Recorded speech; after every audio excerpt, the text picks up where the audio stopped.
ठीक है बच्चों, तो हम लोग यहाँ पे स्टार्ट करते हैं। सबसे पहले एक्सरसाइज 3 के कुछ क्वेश्चंस के लिए।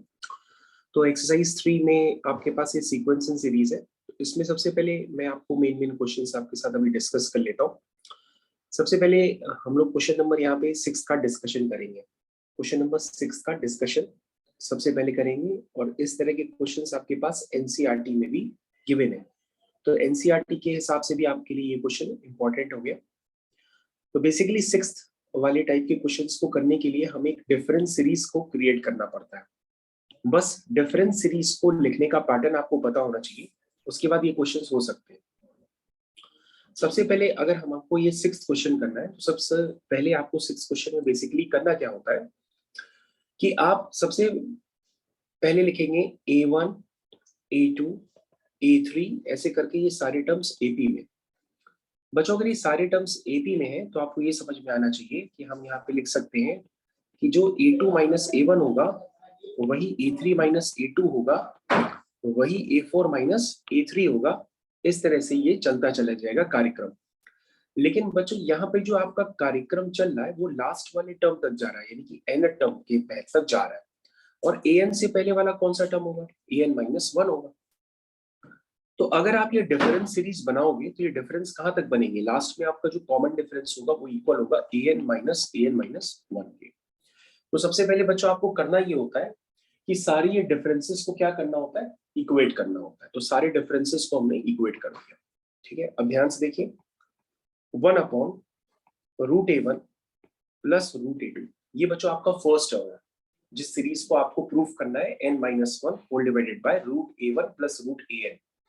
इस सीरीज को प्रूफ करने के लिए सबसे पहले हम पहले वाले टर्म को देखेंगे। ये आपका पहला वाला टर्म है। सबसे पहले हम इसको देखते हैं, फिर हम इसको देखेंगे, उसके बाद एक पैटर्न बना लेंगे तो सारे टर्म्स आपस में कैंसिल होने लगेंगे।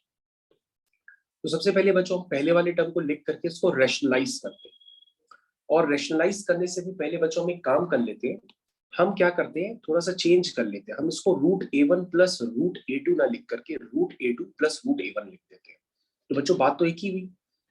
अब आप सोचोगे ऐसा किया क्यों? हमने कहा अगर ऐसा करेंगे तो भी क्वेश्चन हो जाएगा, अगर ऐसा नहीं करेंगे तो भी क्वेश्चन हो जाएगा, लेकिन इस तरह से करेंगे तो जल्दी हो जाएगा। तो बच्चों मैंने पहले वाले टर्म को रैशनलाइज किया। जब मैंने पहले वाले टर्म को रैशनलाइज किया हुआ है तो ये हो गया root A2 minus root A1 whole divided by A plus B A minus B, तो ये हो गया A2 माइनस A1। तो बच्चों डिनोमिनेटर आपको समझ में आना चाहिए, A square minus B square जैसे ही लगाएंगे तो A2 माइनस A1 हो जाएगा। और बच्चों A2 माइनस A1 हो चाहे A3 माइनस A2 हो, ये सब आप टर्म्स आपस में इक्वल है। किसके? कॉमन डिफरेंस के। तो कॉमन डिफरेंस को आप D से रिप्रेजेंट कर सकते हैं, तो आप इसको D भी लिख सकते हैं ना। अब बच्चों हम सेकंड वाले टर्म को कंसिडर करते हैं। सेकंड वाला टर्म आपका क्या है? Root A2 plus root A3। अगर हम इसको रैशनलाइज करेंगे तो रैशनलाइज करने से पहले आप इसको क्या लिख लेंगे? इसको लिख दीजिएगा पहले A3 फिर A2 फिर रैशनलाइज करिएगा। अगर बच्चों इस तरह से नहीं करेंगे तो आपको बार बार माइनस डी लिखना पड़ेगा, क्योंकि A2 माइनस A1 अगर डी है तो A1 माइनस A2 आपका माइनस डी होगा। और बच्चों माइनस किसी को पसंद नहीं है, इसलिए हमने माइनस को पहले से यहाँ पे एडजस्ट कर दिया। इसको बच्चों मैंने फिर से रैशनलाइज कर दिया। जब मैं इसको फिर से रैशनलाइज करूंगा तो ये हो गया root A3 minus root A2 whole divided by A plus B A minus B, तो ये हो जाएगा A3 माइनस A2। मेरे ख्याल से बच्चों ये टर्म्स आपको क्लियर होने लगे होंगे। और ऐसे करते करते करते सबसे लास्ट वाला टर्म भी आप उसको सिमेट्री से लिख सकते हैं, मतलब उसको रैशनलाइज करने की आपको जरूरत नहीं पड़ेगी। तो बच्चों अब हम सीरीज को वापस कंटिन्यू करके लिखते हैं। तो सीरीज का जो फर्स्ट टर्म है ये वाला, उसको हम किससे रिप्लेस करेंगे? उसको हम रिप्लेस करेंगे root A2 minus root A1 upon A2 minus A1। तो बच्चों A2 माइनस A1 को हम क्या लिख सकते हैं? D, क्योंकि वो कॉमन डिफरेंस है। फिर बच्चों जो सेकंड टर्म है उस सेकंड टर्म को हम क्या लिखेंगे?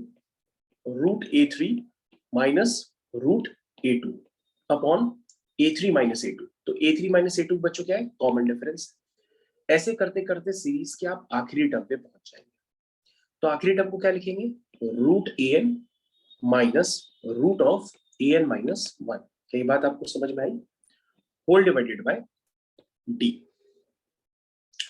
क्या ये बात सबको समझ में आ गई कि मैंने सिमेट्री को यूज किया और सिमेट्री को यूज करते हुए सारे टर्म्स मैंने एक साथ लिख दिए।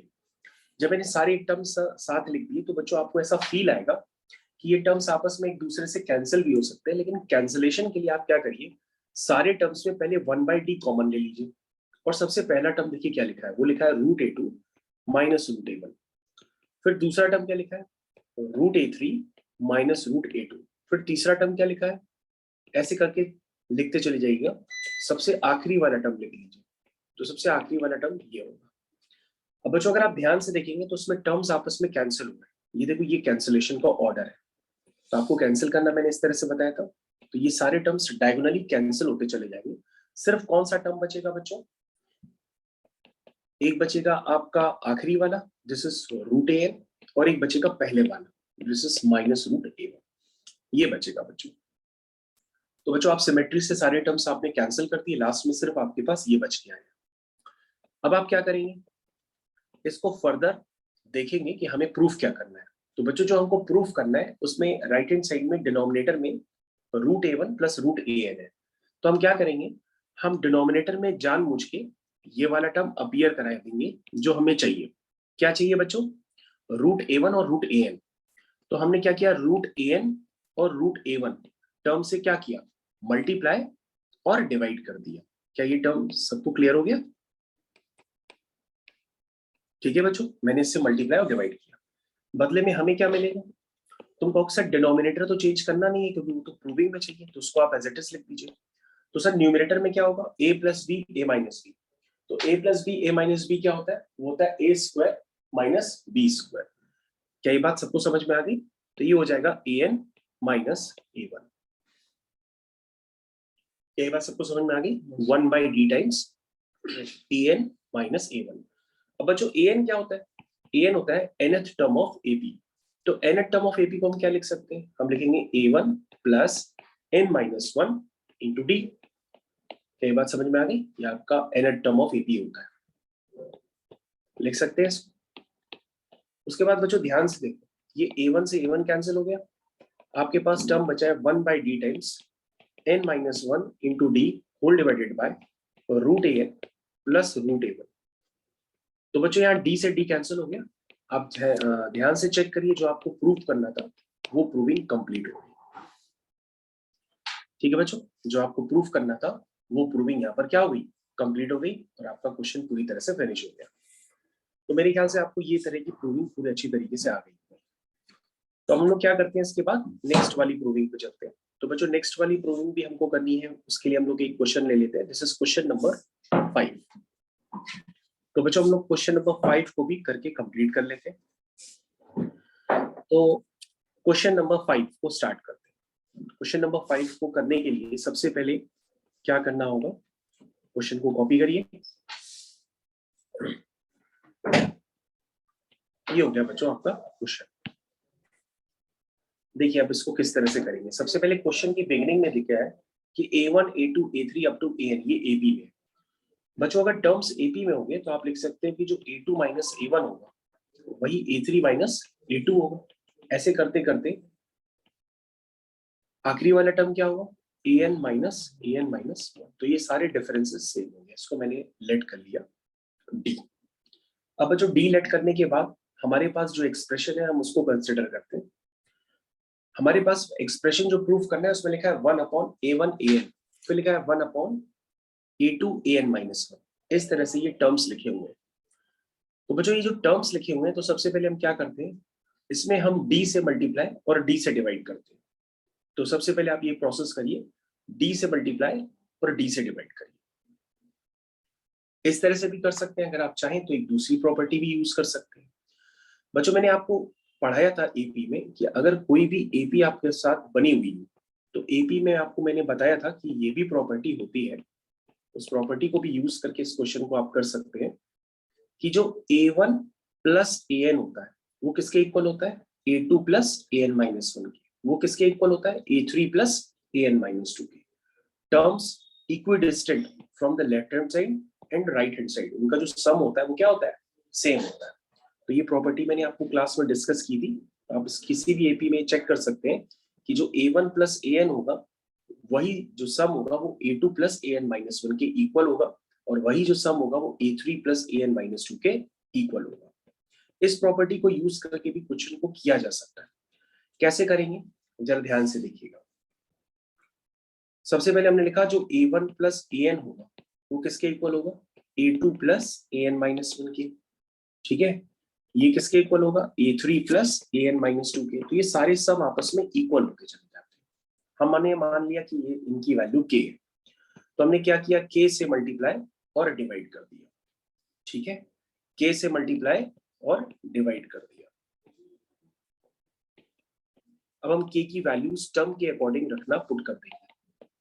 अब हम k की वैल्यूज टर्म्स के अकॉर्डिंग रखना पुट कर देंगे। तो बच्चों पुट करना स्टार्ट करिए। यहाँ पर सबसे पहले हम k की वैल्यू क्या प्लेस करें, यहाँ पर सबसे पहले हम k की वैल्यू प्लेस करते हैं a1 plus an upon a1 an। यहाँ पर क्या हो जाएगा, a2 plus an minus 1 upon a2 an minus 1।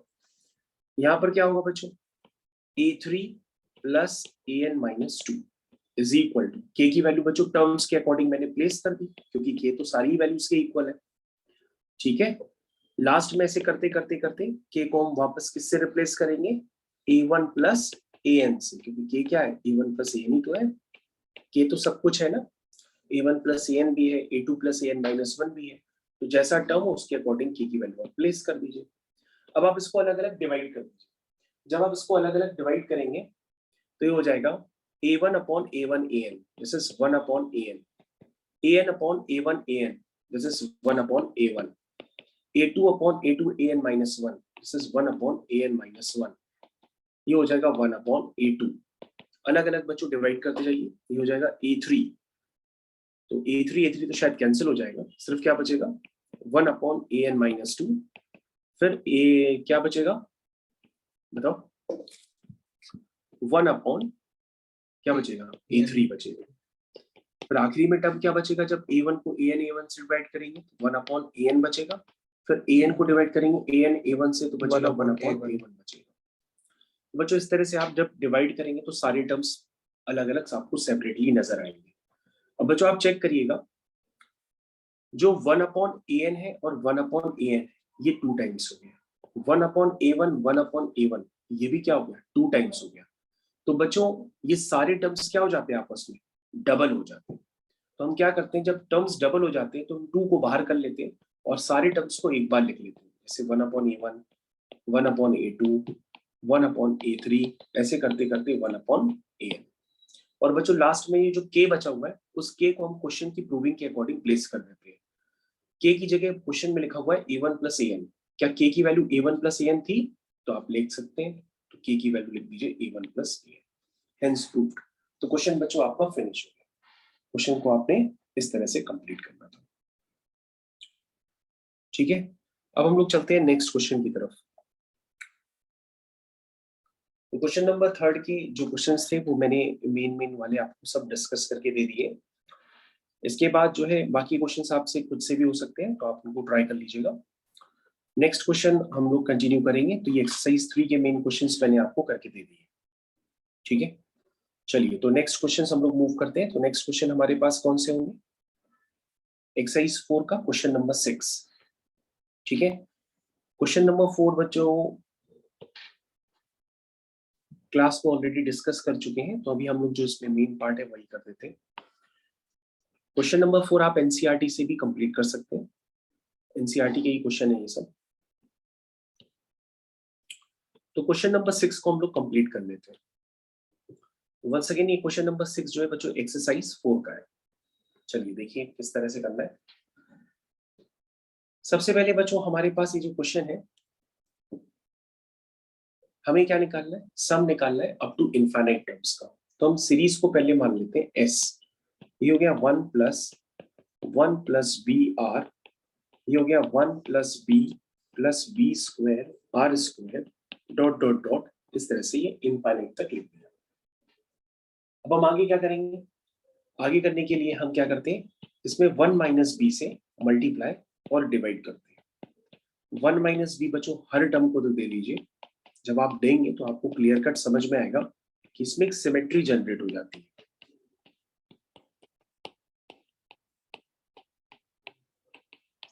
इस तरह से ये सिमेट्री जनरेट, अब सिमेट्री वाले टर्म्स आपको पहचानने की कोशिश करनी होगी। देखिए ये 1 माइनस बी है, दूसरा टर्म क्या बन गया 1 माइनस बी स्क्वायर, तीसरा टर्म क्या बन गया 1 माइनस बी क्यूब। क्या समझ में आया? क्योंकि बच्चों a cube minus b cube का स्टैंडर्ड होता है this is a minus b into bracket a square plus B square plus a b. तो बच्चों ये लिखा है a cube minus b cube, तो a cube minus b cube होता है a minus b into bracket a square plus B square plus a b. ठीक है, इसी तरह से बच्चों अगला वाला टर्म होगा 1 माइनस बी की पावर 4, फिर उसके अगला वाला ब्रैकेट होगा 1 माइनस बी की पावर 5। तो ये कहानी बच्चों चलती रहेगी। अब आप बच्चों क्या करिए, सबसे पहले यहाँ पर देखिए कि आप करने क्या वाले हैं। यहाँ तक पहले आपको क्लियर हुआ है कि नहीं हुआ है? और बच्चों जो साथ में आर था उस आर को जरूर लिख लीजिएगा, ऐसा ना हो आप आर लिखना ही भूल जाए। यहाँ पे आर है और यहाँ पे आर स्क्वायर है। चलिए अब बच्चों हम लोग क्या करेंगे, सबके पहले पहले टर्म ले लेते हैं। तो सबसे पहला टर्म यहाँ पर आएगा 1, फिर आएगा आर, फिर आएगा आर स्क्वायर, ऐसे करते करते इनफाइनाइट तक पहुंचेगी पहली वाली सीरीज। फिर सबके दूसरे टर्म लेते हैं, तो उसमें बी सब में कॉमन दिखेगा आपको, तो आप लिखना चाहें तो पूरा लिख सकते हैं। ये होगा बी, ये हो जाएगा सबसे पहले b plus B square r plus क्या बनेगा बी क्यूब आर स्क्वायर। इस तरह से बच्चों सारे टर्म्स आने लगेंगे और ये भी सीरीज चलेगी इनफाइनाइट टर्म्स। अब बच्चों इसको आपको सिंप्लीफाई करना है जितना आप कर पाए। जब आप सिंप्लीफाई करेंगे तभी आंसर आपका मैच करेगा। तो ये जीपी हो गई इनफाइनाइट टर्म्स की, उसका आंसर होता है a upon 1 minus r minus. ध्यान से देखिए बच्चों, फिर से आपके पास इनफाइनाइट टर्म्स की जीपी है जिसका पहला टर्म है b, और कॉमन रेशियो कैसे निकालते हैं, सेकंड टर्म को डिवाइड करेंगे फर्स्ट टर्म से, तो कॉमन रेशियो आ जाएगा br। फिर थर्ड टर्म को सेकंड टर्म से डिवाइड करेंगे, फिर से कॉमन रेशियो आ जाएगा br। तो br इसका कॉमन रेशियो हो गया, और कॉमन रेशियो -1 से 1 के बीच में लगना चाहिए, तभी यहाँ पर हम जीपी के इनफाइनाइट टर्म्स का सम का फॉर्मूला लगा सकते हैं। तो बच्चों देखो ध्यान से, क्वेश्चन में जो दूसरी सीरीज है जिसका कॉमन रेशियो br है, उसके लिए हमें पहले रेस्ट्रिक्शन दी है कि modulus of br less than 1 है। और मैंने आपको मॉड की क्लास में बताया था कि किसी का भी मॉड लेस देन a होता है तो वो नंबर कहाँ से लाई करता है, -a से लेकर के +a के बीच में। तो यहाँ पे br क्या होगा, कॉमन रेशियो, तो कॉमन रेशियो भी -1 से +1 के बीच में। तो हम यहाँ पे क्या अप्लाई कर सकते हैं, sum of infinite terms of GP. तो जीपी का फर्स्ट टर्म क्या है b, कॉमन रेशियो क्या है br, तो a अपॉन 1 माइनस आर। तो बच्चों ये मैंने इस तरह से स्ट्रेटजी लगाई और सम से रिप्लेस कर दिया। अब बच्चों हम इसको जितना सिंप्लीफाई करेंगे उसी में ही हमारा काम होगा। तो हम इसको सिंप्लीफाई करना स्टार्ट करते हैं। यहाँ पे हो जाएगा 1 माइनस आर, ये हो जाएगा 1 माइनस बी आर। यहाँ पे आएगा बच्चों 1 माइनस बी आर, यहाँ माइनस टाइम्स, तो जरा टर्म्स आप देखते रहिएगा, minus b times 1 minus r. ठीक है, ये बच्चों अभी हमने कुछ नहीं किया, सिर्फ एलसीएम लिया। ये हो गया 1 अपॉन 1 माइनस बी, ये हो गया 1 minus b r minus b plus b r whole divided by 1 minus r 1 minus b r. तो बच्चों अगर ध्यान से देखिए तो बी आर से बी आर कैंसिल हो जाएगा, ऊपर 1 माइनस बी आएगा। ध्यान से देखिए ऊपर जो क्या आएगा 1 माइनस बी, तो 1 माइनस बी से 1 माइनस बी भी क्या होगा, कैंसिल हो जाएगा। ठीक है, तो ये देखिए ये वाले टर्म्स आपस में कैंसिल हो गए, तो आपका जो आंसर है वो डायरेक्टली मैच करने लगेगा। अब अपने मॉड्यूल को ओपन करके आंसर मैच कर लीजिए, आपका आंसर मैच कर रहा होगा, तो ये क्वेश्चन आपका फिनिश हो गया। ठीक है, चलिए तो बच्चों ये 6 क्वेश्चन आपका कंप्लीट हो गया। 6 क्वेश्चन था ये बच्चों एक्सरसाइज 4 का, जो मैंने आपके साथ अभी डिस्कस किया है। तो ये वाला मेन क्वेश्चन मैंने आपका कर दिया। अब हम लोग दूसरी एक्सरसाइज की तरफ चलेंगे। दूसरी एक्सरसाइज थी आपकी एक्सरसाइज 6। तो एक्सरसाइज 6 के हम लोग क्वेश्चंस को कवर करते हैं अभी। तो एक्सरसाइज 6 के क्वेश्चन 4 को सबसे पहले हम लोग कवर करेंगे, और क्वेश्चन नंबर 4 को करेंगे, फिर क्वेश्चन नंबर 5, फिर क्वेश्चन नंबर 6। शायद यहाँ पे हम लोग को 3 क्वेश्चंस अटेम्प्ट करने हैं। तो सबसे पहले हमारे पास एक्सरसाइज 6 है।